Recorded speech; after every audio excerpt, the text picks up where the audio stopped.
Hello, everybody. I'm Chuck Everson, and welcome to the Big East Rewind Zoomcast.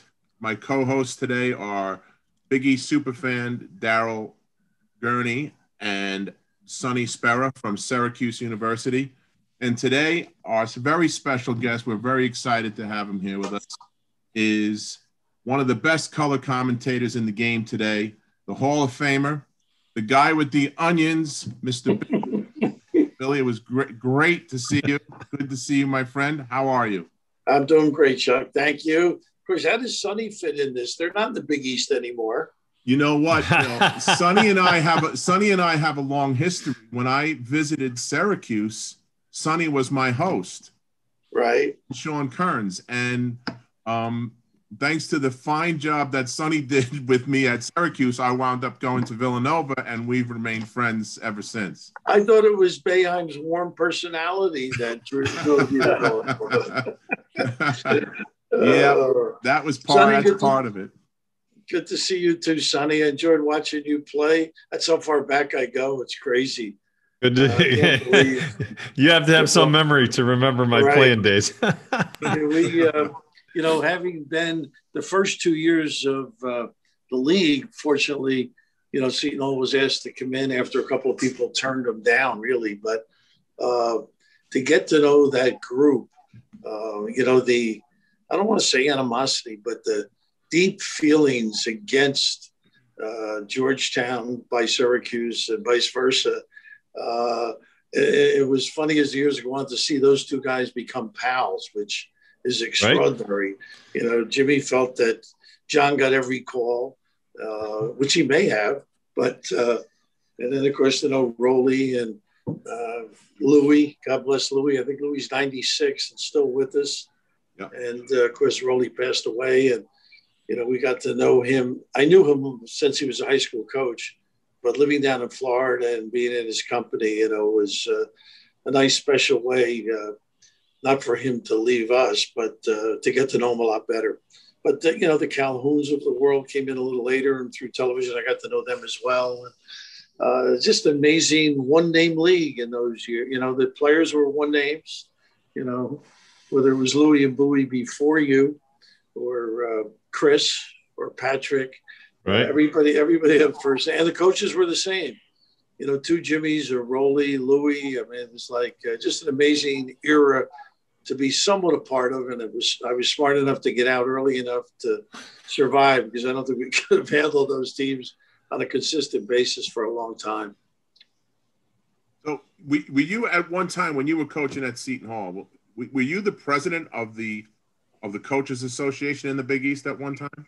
What are you trying to prove? You've done your homework? I mean, yes, Daryl has done his homework. What are you, a journalist now? Jesus. I'm just, we were talking, we were all talking before you came on. We're like, how the heck did you handle all of those personalities in that room? Yeah, how about all the Italians? How'd that go? Dinner was fine, plenty of good wine with that crowd. Well, I always said I was the president because they all beat us. So there was no line of resistance. But I remember one year, though, those sales charts, where you have a bunch of salesmen in and they flip chart and the next thing and they write things on it. So this one year, I put all their names down, like down on one column. And on the top, I put the suggestive terms they potentially might use during our 2 to 4 hour meeting. They weren't profane, but they bordered on profanity. Just to let you know, by the time the meeting was over, usually it was about referees in those days. I mean, it was always, this guy took care of you, he doesn't help me, and that kind of stuff. By the end of the day or the morning session, the chart was full of check notes on no good SOB, bump. Just anything went in those days, We even got Dr. Tom Davis to say a couple of flowery things in those days. Of course, that was right at the beginning of the whole Big East. That's when it started, right? Yeah, that's when nobody knew how good it was, but the potential. And Sonny knew Jake Krauthamel. Jake was forgotten in this thing. I mean, he was he's the one that got Boeheim to consider it. And I think the hardest thing was for Louis and Jimmy Boeheim, because they were going to win 25 games a year on the schedule they had and go to a tournament. So now here they were sacrificing what was a sure thing to, you know, ultimately was a competitive night every night in the conference. So I think their sacrifice, you know, ushered in by Jake there and John Toner at Connecticut also. A lot of us were hat in hand, you know, happy to be part of it, because if we weren't in that, as it turned out, we would be, meaning Seton Hall and others, would be the middle of the road, you know, not denigrating any conference, but probably in one bid leagues, to be honest with you. It's interesting you said that, because as a basketball player, we always saw Jake as a football first guy, right? Football coach. And that it's interesting to hear you give that perspective that he was encouraging to Coach Boeheim to come into the league. Well, maybe it's partially true, but the relationship of Jake with Dave Gavitt goes back to Dartmouth. Yes, right. So, so that was part of, and Jake had to really believe in it for Dave to talk him into it, because in their own way, they had strong opinions. I would say Dave was more diplomatic than Jake in certain situations. But another interesting thing that just as an aside, at the meetings, Dave and Julie, like you'd go to dinner and they'd pick a restaurant, or they would have one night, which was just a whole group called family, I guess.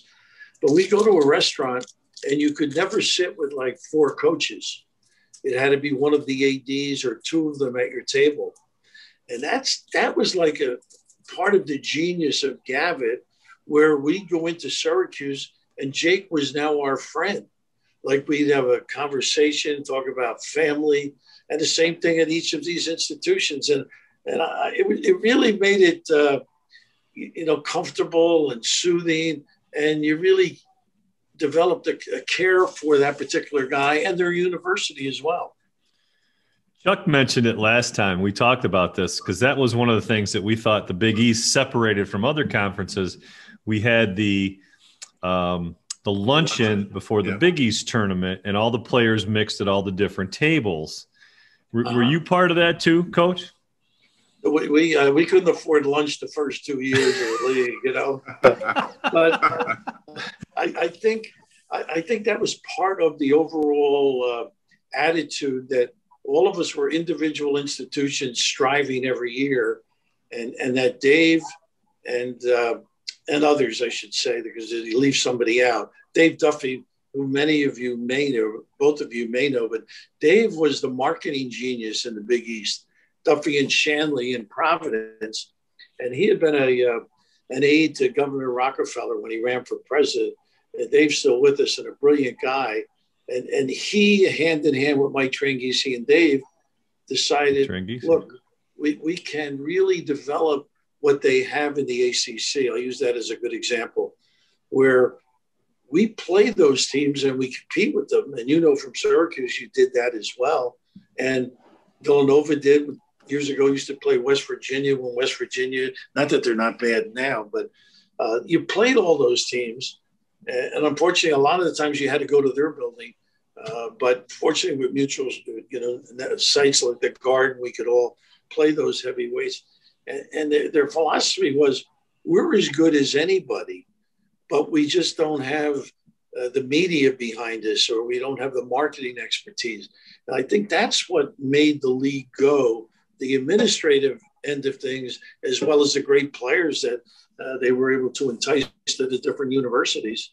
And I do remember Dave at one of the early meetings saying that, you know, Seton Hall and Providence, even though he had been there, we probably didn't have the philosophy or the finances or the backing as some of the other schools.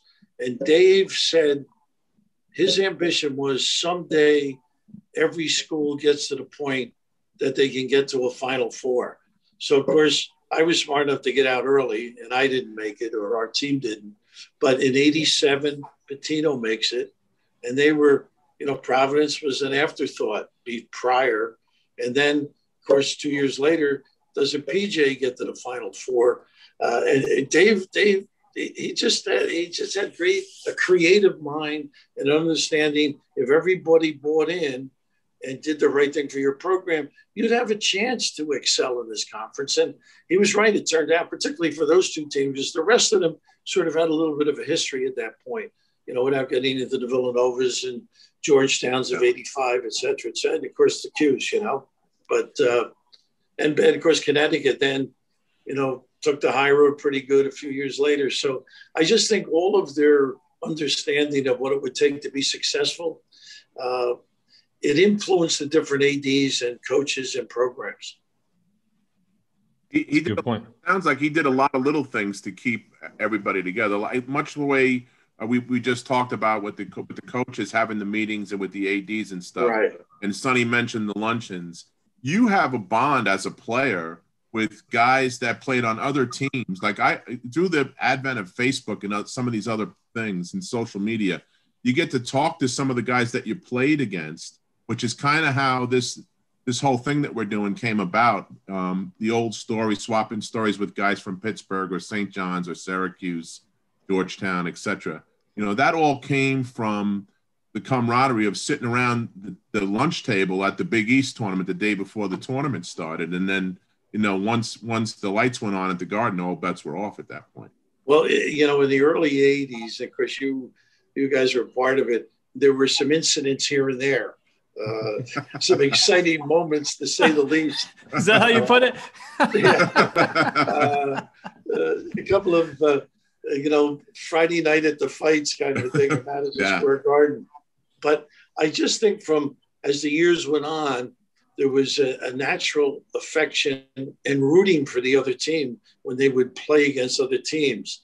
And you can see it now when, kids like a nasty, not a flagrant, but like a basketball nasty play, that the kids, they're willing to help out and get that kid up because they respect them. It's just, part of basketball. And like, I see that more and more with these different teams. And I just think the beginning was everybody was fighting for their own turf, trying to be part of something bigger than some of them had ever been.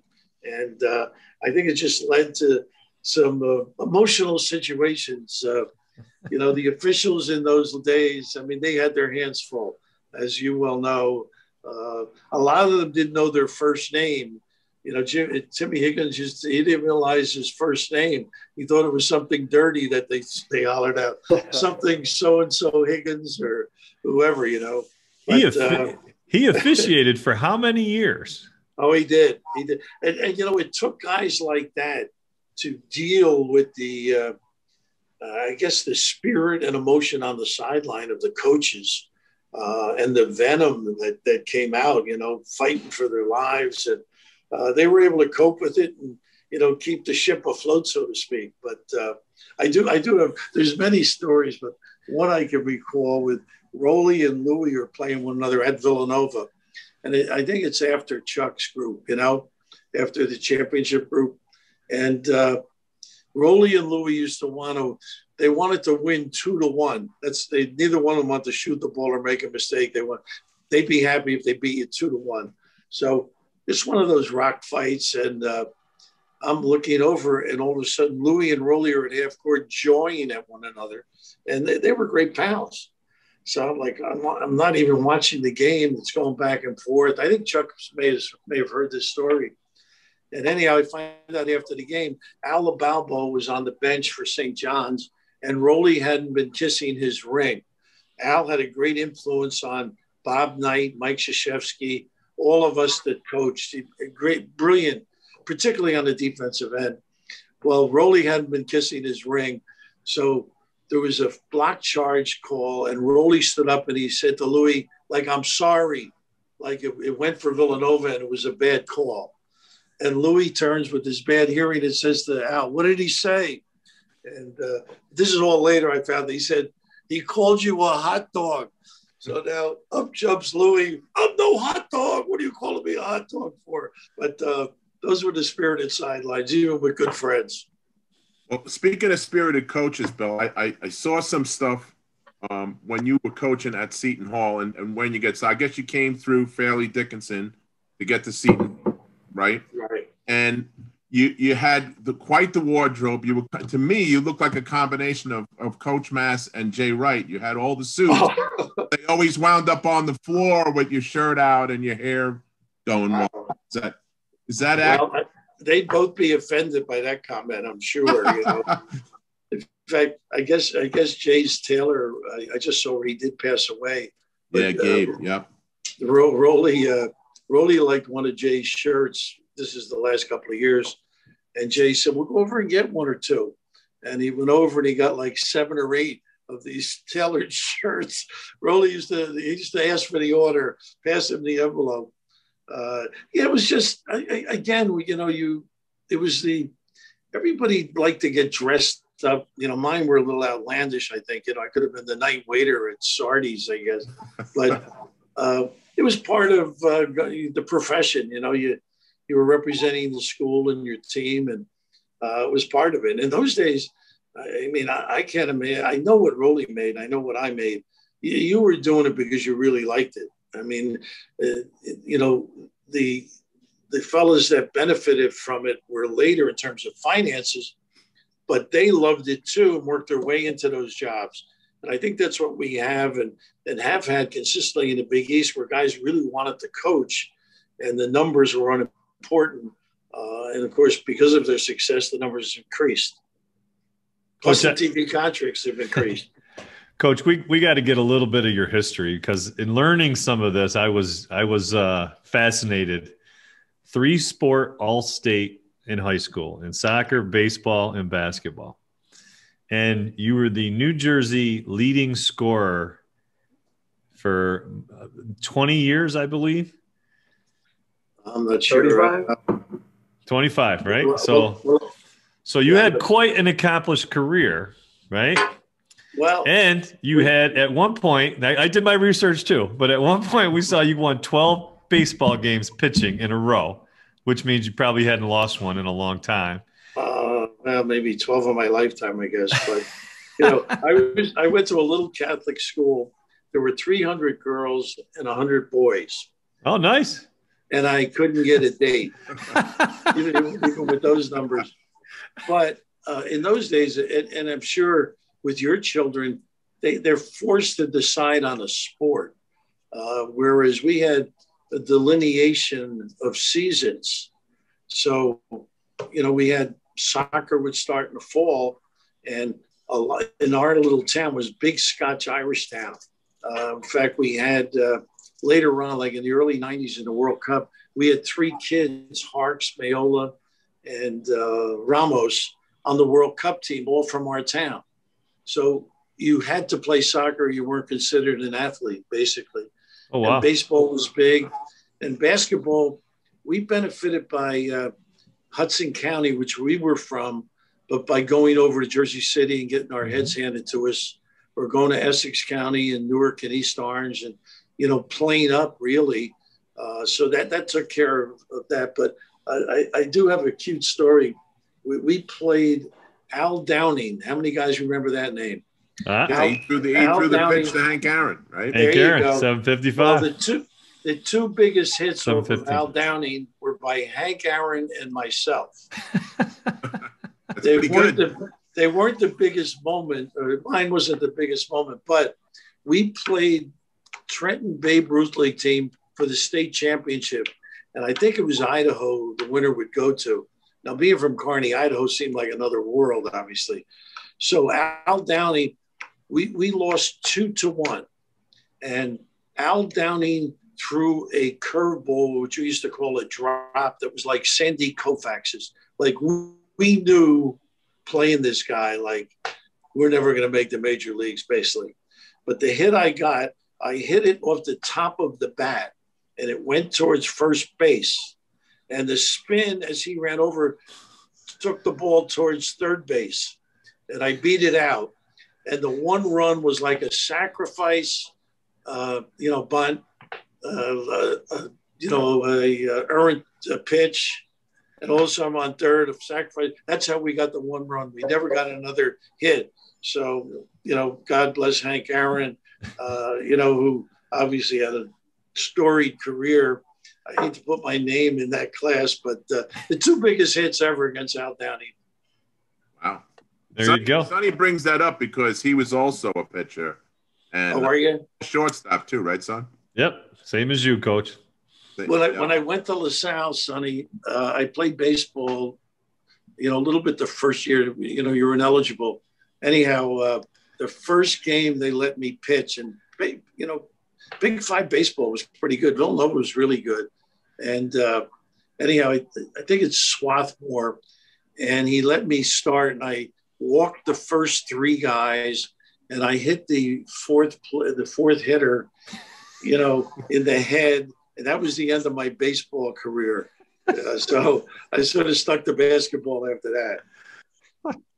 And you played basketball at LaSalle too. What were the Big Five games like back then? Was it as crazy as it was? Well, it was like you wouldn't have to worry about this with your way with women. It was a date night. It was a big date night if you had somebody that would say hello to you, But if you had the Saturday game, that was like, you didn't have to go back to the campus. You always had somebody. In those days, it wasn't the taverns or the pubs or whatever. We all had house parties. Villanova, there's Conshohocken had a firehouse. I remember going there, like on, a weekend off or something, beer for $1 kind of a deal for the whole evening. But the Big Five, St. Joe's was our big rival. And we thought they were ours, but they were Villanova. So St. Joe's, I guess for some reason there was a lot of people worked together maybe that developed that. But the game, the Big Five was great. The coaches were legendary. Litwack, McCluskey, Ramsey, Al Severance at the beginning. At Villanova, and we had Duty Moore, who was, just absolutely adored at Duquesne in Pittsburgh, and that's why a lot of us went there. He was like the John Wooden of the 50s, and then he came to Philly, and he was like the big fish, small fish, big town, small town, and he was just an afterthought at that point, because of the big names in terms of coaching. But it was something special. I don't know exactly what it's like now. I know it's an encumbrance for some programs, the Big Five now. For like a Temple or Villanova that they're playing in different conferences, as is St. Joe's too. So did they play all the games at the Palestra back then too? Yeah, that was the big difference. That was our home court too. We played one game. We played one game a year at Lincoln High. It would be like a Lehigh. Who could I make up? Somebody from upstate, kind of that was in that MAAC, Mid Atlantic Athletic Conference, I think they called it. Delaware was in it, Temple, St. Joe's, ourselves, Lehigh, Lafayette, Albright, and obviously that didn't last with the formation of these other conferences as the years went on. Yeah. Hey, Coach, as far as your back injury at LaSalle, is it possible that ended up being a blessing in disguise for you? Being able to sit next to your coach that 1 year, is it possible your career path might have been altered? Well, yeah, that's pretty good. I've never heard that brought up quite that way. Yeah, I got operated. I had played 18 minutes, and I had all sorts of doctors, including Dr. Mandarino, who was the Eagle doctor. And eventually it was just like a matter of I had to get this thing done. And Dr. Andre, for that time, it was a laminectomy. It was like those things didn't happen in the early 60s. Well, they could have happened, but they may not have been successful.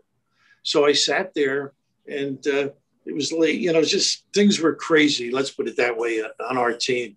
We were like a 15-8 fraud kind of. Like we'd win what we were supposed to win, and we couldn't win the ones that would really make you. So I sat there, and he would ask me what I thought, and I guess indirectly, but I think more so, even though that was an important aspect, I think once I got cut at the Nick camp. And now, what do you do? And I got a phone call that October, would you like to coach? That's how I got into coaching. So I was the director of recreation and part-time coach till I got a master's. So I think, it had an influence. But trying to stay close to the game was probably as big an influence. Do you want to talk about the Syracuse coach Boeheim and LaSalle coach Raftery on-court battle? Well, we never played against one another, but we played Syracuse just prior to the beginning of what they are now. Mm-hmm. Dave Bing was a freshman with Jimmy, and we came up to play him. I think it was a Goldberg who could really play. But my sophomore year, we played in the Onondaga War Memorial. There you go. Yeah. You know where that baby is? I sure do. Right. And John Mackey and the other great football player were on the basketball team. Not little. Anyhow, they got in the game. They dribbled the ball. The crowd went crazy. I mean, dribbled the ball. They weren't really basketball players, but that's where the program was. And then our senior year, we went up and, we watched the freshman game. Manly is packed. They're at Manly at this point. It's packed. It's got the dirt floors. Do you ever vaguely remember all that? Uh-huh. And we went in to get dressed. We came back out. There was nobody there because they were there to see Bing and Boeheim and that great freshman team, Nicoletti. Am I saying it right? Yeah, from Jersey. They had really a good team. I got out of Dodge at the right time. We didn't have to play them, but I never got on the court with Jimmy, who later I got to know playing in. I didn't get to know him personally, but know of him when he played in the Eastern League. I mean, He was a tough. He looks like the professor. I'll tell you what, he is some competitor, and it shows too when he gets a little excited and not enamored with the officials on the sideline. So politically correct. So talk to us about now you get to so you're at Fairleigh Dickinson, you're 22 years old, you're a head coach, and then you get the job at Seton Hall, right? And then you start making a name in coaching, and then the Big East comes about. Talk about some of the matchups either that you dreaded or that you look forward to as a coach in the Big East. Well, starting at Fairleigh, I have no idea what I did as a coach. I mean, I used whatever my high school coach gave me or whatever I got from my college coach. I used to say the best recruit I ever had at Fairleigh Dickinson, Gail Holzman, Red's daughter. Yeah. Red and Selma took her out to visit our campus, and she chose Fairleigh Dickinson Madison.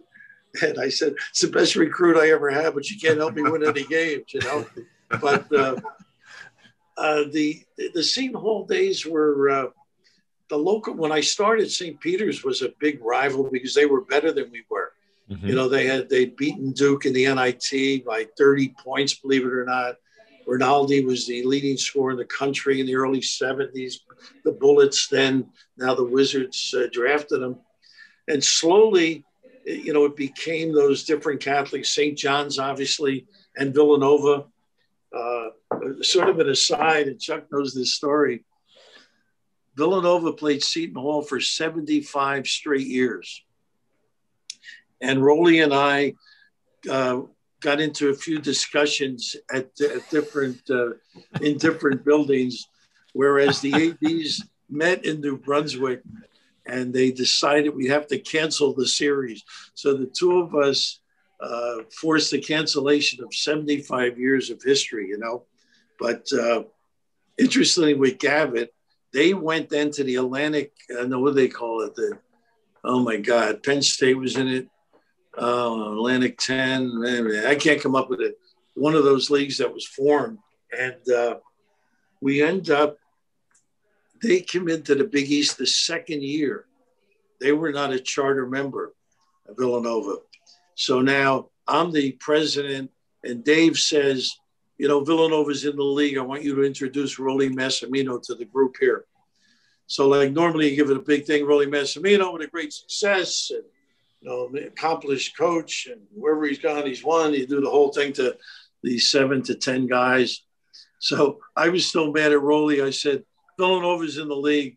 Rolly Massimino's the coach. That was it. No huggy, kissy, hug, So we end the meeting. We go out to our carts, And guess who Dave Gavitt's clubs are in the cart with me? Rolly. That's the way that's what Dave would do, you know. But anyhow, out of that, we obviously became great friends. But that gets back to the competitiveness. You were sort of fighting for your lives. But those, you know, Villanova was always important because they were always good. BC would be the same. See, the league started, well, Providence was one we played every year, you know, from the Ernie D and Marvin Barnes games. You know, they were, and Georgetown was another one. So mostly that Catholic League group was the rivalry for us. Added to some local things like, you know, the Fordham teams, the Manhattan teams. They were bigger then than they became later, obviously, with the advent of the Big East. Now, you guys played in Walsh Gymnasium, right, which is obviously a nice home court advantage, which Syracuse used to have at Manley Fieldhouse, right? Right. So now, as this league is, and you're going to all these different places, do you want to talk at all about some of the places that you brought your teams, the environments? How was that? How was that as a coach? Ask Coach Boeheim. You going to get him on here? Have you had him on? We're gonna reach out to Coach. He's working on that. Yeah, I'm sure we'll get him. I'll just say this. Ask him how much he liked playing at Walsh Auditorium. Oh, I could tell you. And what happened, he and I'm not sure, I can't say John, but he's the one that got Dave to put a number of attendants in the building in order to play a home court. And of course, that affected Georgetown and Roberts at BC. Yes. And I guess Connecticut a little bit, but they of course had Hartford, and we're about to build Gamble, you know. But no, it was a tremendous home court. I mean, if we didn't win at home, you know, I would have been, you know, selling luxury products earlier than I'd started. It just, you know, it was a great advantage, you know, the intimidating factor. And that's what's interesting today. You know, the reason teams are winning on the road, whether it's Duke or you name it, any place, the Cuse, you know, the referees, you know, when they make a call, it's pretty gratifying when the crowd supports what they call. You know, it's just psychologically, you know, that block charge. And so I think that's all gone now. It's just basically a game, which is obviously we all want to watch anyhow, but that particular, but the little buildings were, you know, that's the way it was in those days. And, you know, when I first got at Walsh, geez, it was, you know, now they don't even practice at Walsh. They practice in the, you know, down the back of the building. They have a court that they put in. But no, it was an advantage. Louis had one at Coneseca. You know, were you there when the big block charge call that went against Syracuse and Jimmy went nuts? I forget what year that was, but that was one of the last times they played there at Coneseca too. But yeah, that was Alumni Arena, right, with against Louis? Yeah, before it was Coneseca. But for us, what the Garden did, every year we would play 4 to 5 big name teams, and we would never return the game. That was the deal. So you name anybody that was great in the country, you know, whether it was Duke, Carolina, Vegas, we played all of those teams in the Garden. South Carolina with Frank. Brian Winters made, I think, 2 free throws at the, you know, with no time left on the clock to beat us. But that gave us an opportunity, not that we beat them, but to steal one occasionally and not have to go back and play them. And Dean Smith used to say to me, Billy, you're the only guy that never returned the game. I said, Coach, what do you want to kick my ass down at Chapel Hill? It's nice in New York. You go have dinner, go to Weston's, have a cocktail. But that was an advantage that we had that, you know, helped us play up and, you know, play some really good basketball teams, you know. Mm-hmm. And, of course, Iona was another because, you know, Valvano got there. They became pretty good. PJ became actually good. That's when Rulin was there, right? Pardon me? Iona? Yeah, Rulin. That's when Jeff Rulin was there, right? Yeah, we lost to them to get into the NCAA tournament. They had an ECAC, like, play-in game. Yeah. But, yeah, Jeff was good, very big time, as he turned out in the pros, too, as well. Yeah. So, Coach, you stepped down from Seton Hall, and this opportunity comes along for you to become an announcer. How did that whole thing play out? Gavin was doing the color, and he decided that he was not going to do it this one year. And I had said to him, not thinking, I thought I was going to become John Wooden, like the greatest to ever be on the sideline kind of stuff. That I realized I was wrong quite early. But what I said to him one night we were out, I said, Dave, what you're doing, I like that. Maybe someday down the road, never thinking that I would, leave. And 81, October 28th, 81, we're in practice 2 weeks, and he called and he said, look, if you want to do this color analyst job, you got to let me know within 2 days, because I just don't want to interview a lot of people. And, people call on the phone and bother them a little bit. So I called him back. I said, I'll take it. So I took it for 9 games, $800 a game with 4 children. And that's how I left coaching. And it was hard to leave because we really had a nice group. In fact, Hottie ended up 9-0. This was Calandrillo's senior year, became Big East Player of the Year. Yeah. And they came out of the gate 9-0. They beat Houston and Notre Dame amongst some locals. Mm-hmm. And 3 kids were declared ineligible. And Hottie had 6 or 7 players at the most. I mean, guys that could compete at that level. And he ended up a little less than 500, unfortunately for him.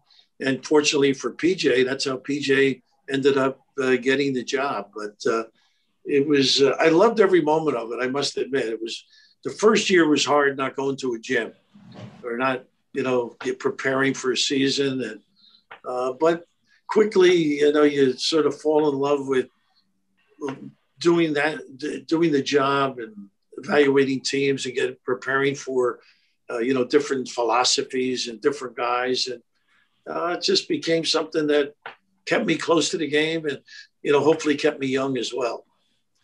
I'll tell you, as a player, and I'm sure Chuck will second this, but as a player, you had announcers that came in and you could just say, let's say their opinion was much higher of themselves than where it should be. And how they called the game was almost like they were going to knock somebody and make themselves look good. But when we knew that you were on the game, we knew it was a coach, someone we knew, someone we liked, and it was going to be a fair call, right? Not uncritical, but in a fair way. And it was a pleasure to have you on the broadcast booth for so many games. It made it better. I didn't have to turn the volume off. I thought it was fantastic. So that's very nice of you. I think whatever you are, it's because of the house you were raised in. And I think it's easy. It's actually easy to criticize in a nice way. And I played as you guys did. And I had some terrible games and some bad plays and cost ourselves a game here and there. And as a coach, I probably did the same thing. So, it's just the way you look at a game. There's a lot of positives, and nobody misses a free throw or, creates a violation or does something that we would say is out of the ordinary or didn't use his head.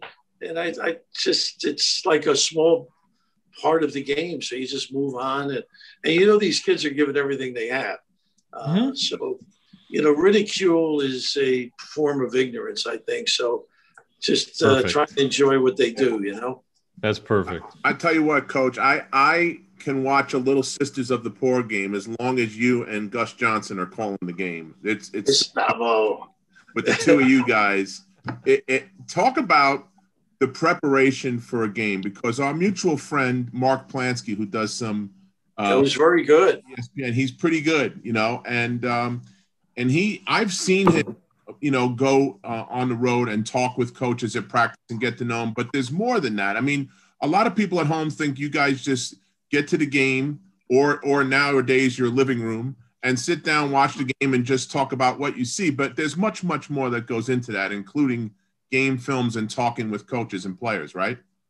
The only guy I know that could do a game without watching a team or really looking at tape would be Al McGuire, because he I guess he felt the game and he felt the situation, and he just had a natural understanding of what could happen.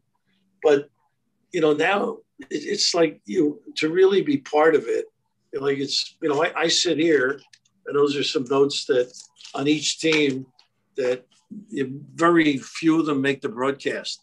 But it's when they run something, you want to know how that guy did get free, or what they do in certain situations if you can. But it's no mystery. If you like what you're doing, you go the extra step, and no matter what profession we're all in. And I feel, and I always did, because I was that game. By that, I remember being at Fairleigh, and we played John Jay, the criminal school. Yeah. I forget what there's a better term than that, but school of law. It's not a school of law, but anyhow, that night LIU was playing St. Peter's. Now you guys are saying, well, that's not a. Well, the winner was going to go to the NIT. So this is in the middle 60s. So we're playing an afternoon game, and the St. Peter's coach, who was a friend of mine, left tickets for our team to go watch that game on the way home from Brooklyn. And I remember saying to the kids, like, this is the biggest game on this Saturday. I don't care who else is playing. No matter what game you're. Coach, you were just in the middle of talking about going to the game in Brooklyn, and you got. Oh, I got squashed. Okay, yeah. I thought maybe Chuck didn't pay his bill. No, I'm just saying we were going over to play this game, and in college it would be insignificant in the college basketball world, except for the two teams and the coach, or not the coaches, but the school itself and whatever community they're from. But that like a couple hours after ours, St. Peter's was playing LIU at the Armory in Jersey City. And the winner was going to go to the NIT. And the St. Peter's coach, Tom Kenny, was a good friend of mine. He made arrangements for us to go to the game. But before our game, I was telling our players that this is the biggest game of the day because we're in it, and we have an obligation to treat it that way. And I think I'll leave some of the stuff out I was carrying on there. But I think in broadcasting, I feel the same way, that if you're assigned a game, it's significant to a lot of people.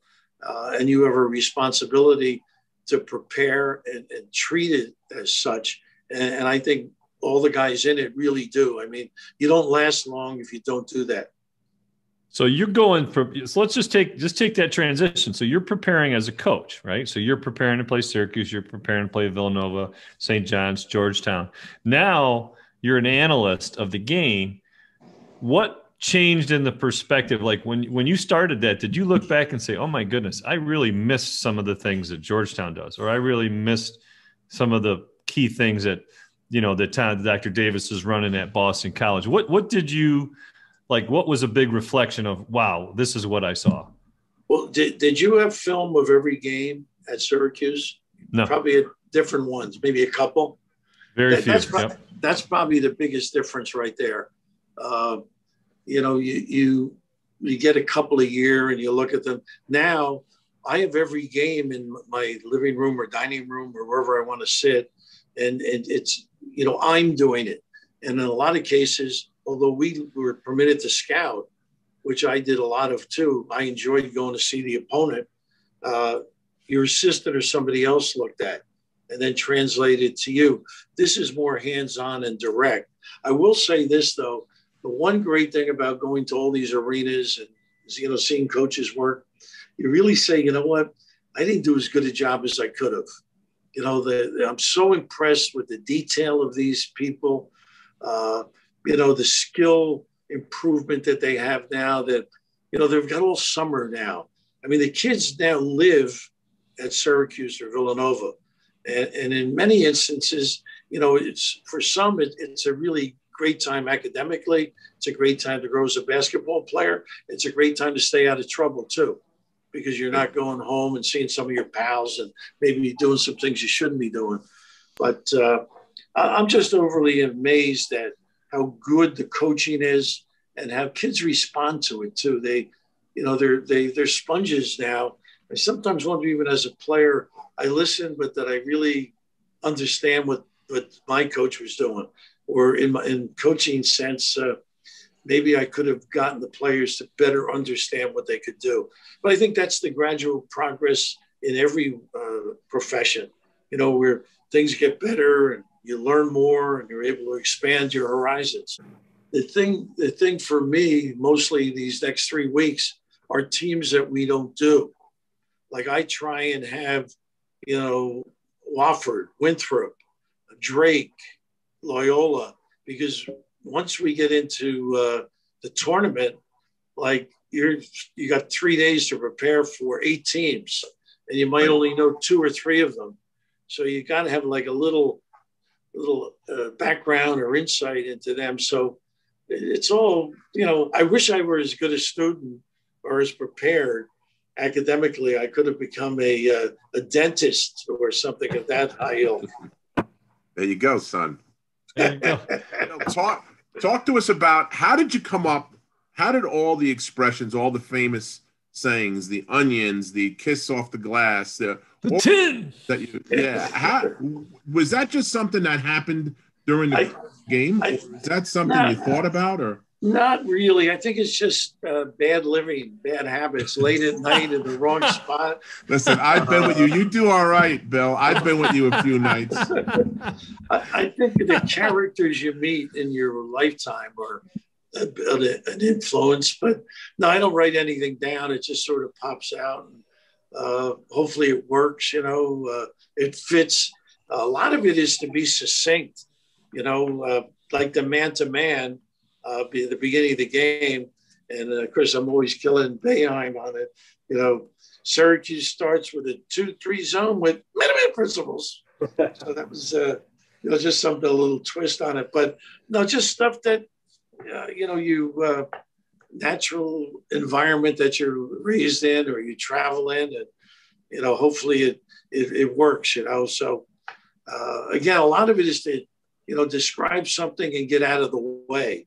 And onions fits a very unique category, for all of us. When you're you don't think of it as a stressful situation, but a situation where you've got to raise the level of play or performance, whether it's becoming more industrious or, making a real tough decision. And it's, it's like takes a lot of inner strength. Let's put it that way. Good spot. Yeah, right. Exactly. Get the puppies organized is another one. I don't know how that started. The one that I know how one started, the lingerie on the deck, because my mother never ever liked the word jock. So I had to figure a way that she wouldn't be mad at me. And that's how that happened. It sort of fit. And the Pearl put a lot of lingerie on the deck up. Yes, he did. Yeah. Wow. Especially against us. He broke some ankles, didn't he? Yeah, he sure did. Coach, can you talk about a couple of like key memorable moments of yours coaching in the Big East, albeit against whoever it is. Just there's got to be a couple things that, having a beer, having a little road soda, so to speak. Right. What kind of things come to mind? Well, I think in the old days we went out more with the coaches, like you were staying in a town. Boeheim only goes out when he wins. I mean, like PJ, I think PJ lost 21 straight games to Syracuse. Jim went out with him 21 nights. Straight times. PJ beat him and Jimmy wouldn't go out. I mean, it's like he's talking about a sore loser, right? But so, nothing really jumps out in terms of a specific, but, a lot of it was in the summer more so. You're at the same camp, you're looking at the same players. And today's job is a little easier for coaches because of the quiet periods.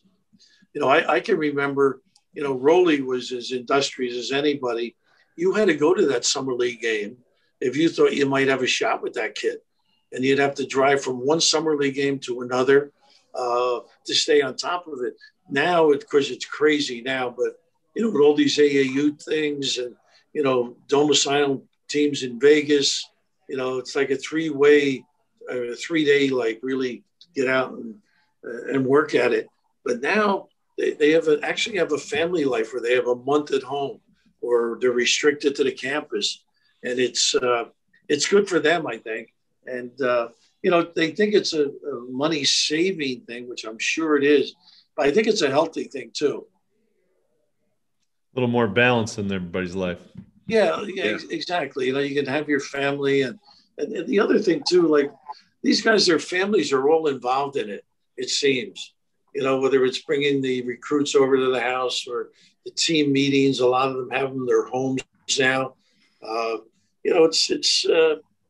I don't know. It's much more hands-on. Let's put it that way. Well, rumor has it that you had some of your players when they got in trouble, they had to babysit the Raftery girls. Is that true statement? I mean, it's a rumor. I'm just wondering.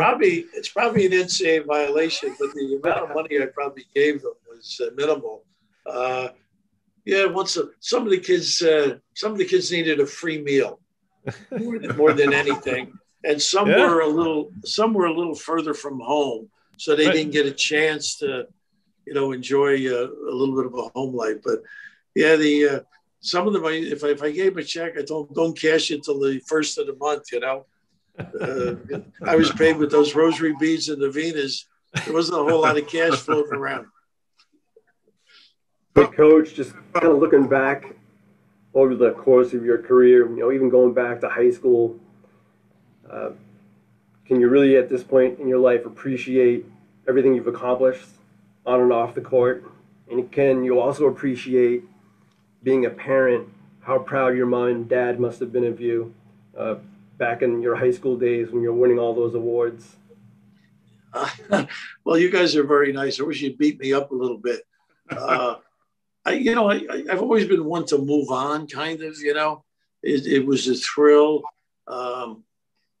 Again, getting back to home life, at our dinner, it was never about an award that we have three, my brother and sister, they just passed away within the last year, but Rita became a nun, Franny became a superintendent of schools, and it was never about you only momentarily.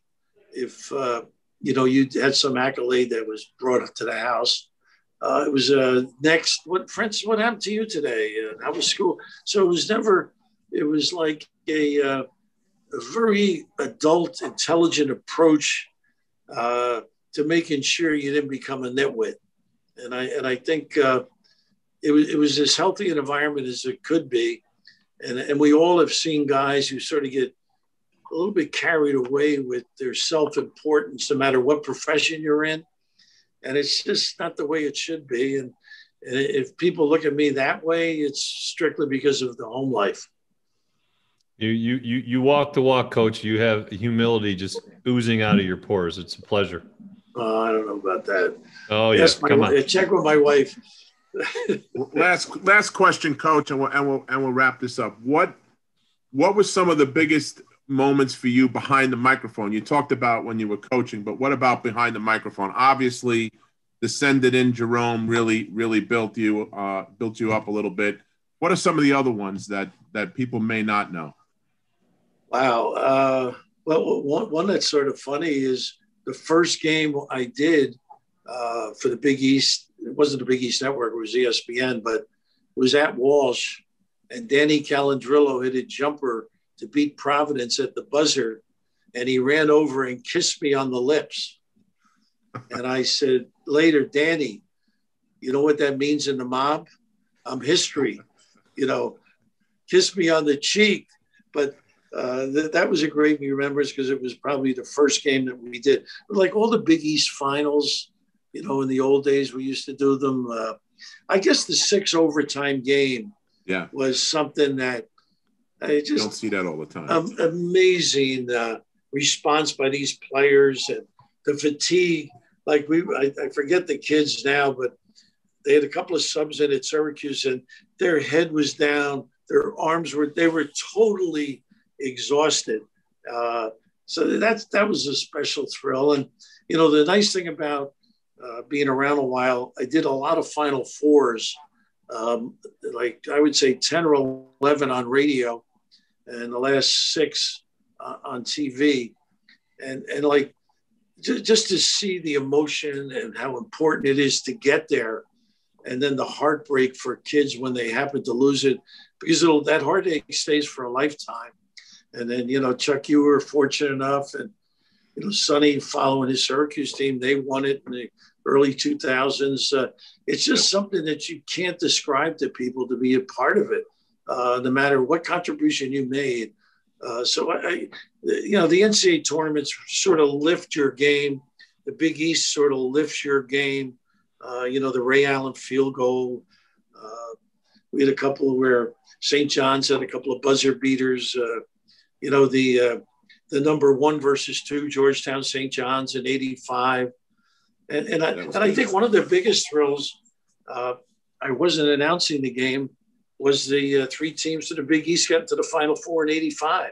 Right. That was, and I remember sitting next to Tranghese, and we can't root, you know, overtly. You can't root for anybody. You know, people will be saying you like that team better.